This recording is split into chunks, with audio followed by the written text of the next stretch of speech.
அகில இலங்கை ஜமியத்துல் உலமா என்பது சுமார் 103 வருடங்களை அடைந்த நிறுவனம். 1333 ஹிஜ்ரியில் ஆரம்பிக்கப்பட்டது. 1924 இந்த நாள் 2026 ஜனவரி மாதம் 1ஆம் தேதி இந்த வாதியா மஸ்ஜிதில் நாங்கள் வந்து செய்திருக்கோம். பொத்துவில மக்கள், உலமாக்கள், ஜமியத்துல் உலமா தலைவரோட செயலாளர், பொருளாளர், அங்குள்ள நல விரும்பிகள், சமூக சேவையில் ஈடுபடக்கூடியவர்கள் எல்லாரும் இங்கே வந்தது. ஜமியத்துல் உலமா இலங்கையை பற்றி கவலைப்படுறது போல உலக நாடுகளுக்கு எங்கெங்கெல்லாம் கஷ்டம் வந்ததோ அந்த நேரத்தில் ஜமியத்துல் உலமாவோட பங்களிப்பு, அது இந்தியாவாக இருக்கலாம், நேபாளாக இருக்கலாம், அது பாகிஸ்தானாக இருக்கலாம், அது பலஸ்தீனாக இருக்கலாம், நாடுகள் மதங்கள் என்ற செய்திக்கு அப்பால் மனித நேயம் என்ற அடிப்படையில் ஜமியத்துல் உலமா எப்பையும் 2 காரியத்தை செய்திருக்கிறோம். ஒன்று, எங்களால் முடியுமான உதவிகள் எடுத்து நேபாளுக்கு, இந்தியாவுக்கு, இன்னும் பலஸ்தீனுக்கு, பாகிஸ்தானுக்கு எந்தெந்த காலத்தில் கொடுக்க முடியுமாக இருந்ததோ அந்த நேரத்தில் நான் கட்டாயமாக அந்த காரியத்தில் ஈடுபட்டிருக்கிறோம். அதே போல உலகத்தில் எங்கு சரி அநியாயம் நடக்கும் என்றால் அது முஸ்லீம் அல்லாதவர்கள், முஸ்லீம்கள் யாராக இருந்தாலும் அவர்களுக்கு குரல் கொடுக்கிறதுக்கு ஜமியத்துல் உலமா தாங்கி இருக்கிறது. யாரும் தீவிரவாதத்தில் ஈடுபட்டு எந்த ஒரு மனித உயிருக்கு ஆபத்து வரக்கூடிய நேரத்தில், எல்லா நேரத்திலையும் ஜமியத்துல் உலமா அதுக்கு தன்னுடைய கண்டனத்தை தெரிவித்து, தன்னுடைய அதிருப்தியை தெரிவித்து, இஸ்லாம் ஒரு மனிதனை உயிர் பறிக்கிறது என்பது அது மனித நேயத்தை கொள்வதற்கு சமம் என்ற குர்ஆனுடைய திருவசனம் அடிப்படையாக வைத்துதான் ஜமியத்துல் உலமா செய்தார்கள். எப்படி உலக நாடுகளுக்கு இந்த தூதை நாங்கள் முன்வைக்கிறோமோ அதே போல இந்த நாட்டில் இருக்கக்கூடிய பெரும்பான்மை சமூகம் முஸ்லிம்கள், உலமாக்கள், இந்த நாடு என்ற இந்த பற்றுடன் நாங்கள் ஜமியத்துல் உலமா எப்பொழுதும் இயங்கி வந்திருக்கிறோம். எங்களோட சேவைகள் எல்லாம் அது அல்லாஹ்வுக்காக இருக்கிறது, மனிதர்களுக்காக.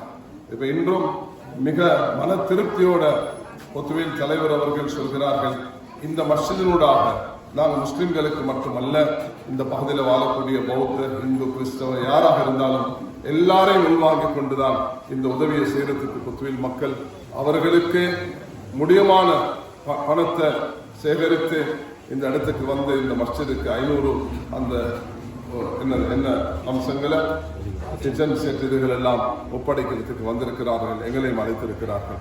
ஆக ஜமியத்துல் உலமா உலமாவை மட்டும் நாடக்கூடிய ஒரு நிறுவனம் அல்ல.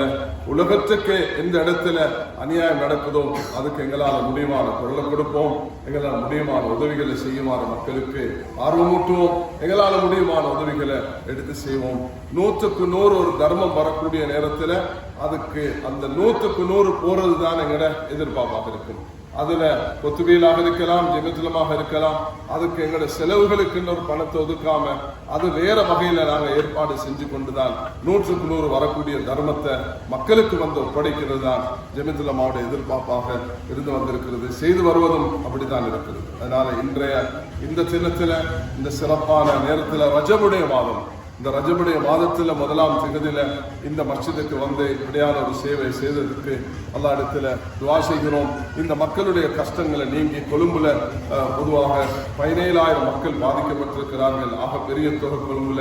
அந்த கொழும்புக்கு ஜமியத்துல் உலமாவும், கொழும்பு ஃபெடரேஷனும், நலன் விரும்பிகளும், மஸ்ஜிதுகளும், சம்மேளனங்களும் சேர்ந்து, நாட்டு மக்களும் சேர்ந்து, அது கம்பலையாக இருக்கலாம், மதுரையாக இருக்கலாம், புத்தளமாக இருக்கலாம், அதில் பாதிக்கப்பட்ட கொழும்பாக இருக்கலாம், கெலியோயாக இருக்கலாம், எல்லா பகுதிகளுக்கும் எங்களோட இந்த உதவிகள் போய் சேர வேண்டும் என்பதுதான் எங்களுடைய எதிர்பார்ப்பாக இருக்கிறது.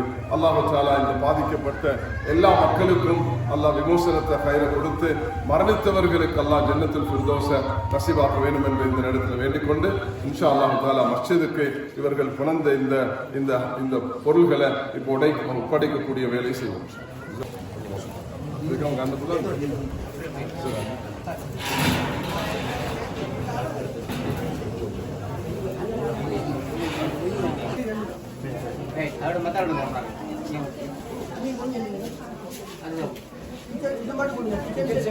மட்டுமா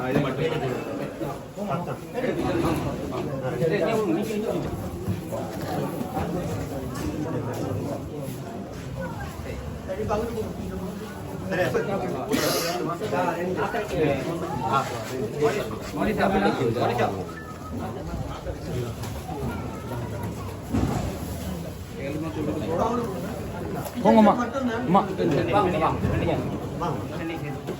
இல்லை இல்லை கிச்சன் செட் மட்டும்